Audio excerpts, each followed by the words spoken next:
আসসালামু আলাইকুম। সবাইকে ঈদের শুভেচ্ছা। ঈদের মধ্যে সবাই আমরা ঘুরতে যাই বিভিন্ন জায়গায়। তো আমিও এসেছি আমার গ্রামের ঠিক পাশেই।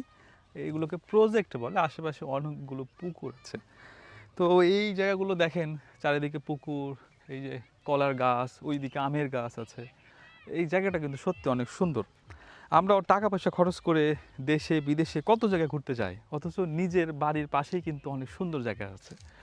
আমরা অবশ্যই যাব, বিভিন্ন জায়গায় ঘুরতে যাব, যেগুলো পছন্দের জায়গা দেশে বিদেশে। এগুলোর পাশাপাশি যদি নিজের বাড়ির আশেপাশে যা কিছু আছে সেগুলো যদি আমরা ঘুরে দেখি, তাহলে দেখবেন একটা অন্যরকম শান্তি পাওয়া যাবে। আমরা তো সারা বছর সেই অর্থে সময় পাই না। ঈদের সময় কিন্তু আমরা একটা ভালো সময় পাই বিভিন্ন জায়গায় ঘুরে দেখার জন্য।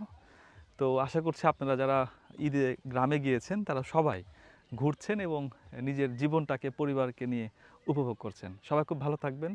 সবার জন্য শুভকামনা রইল।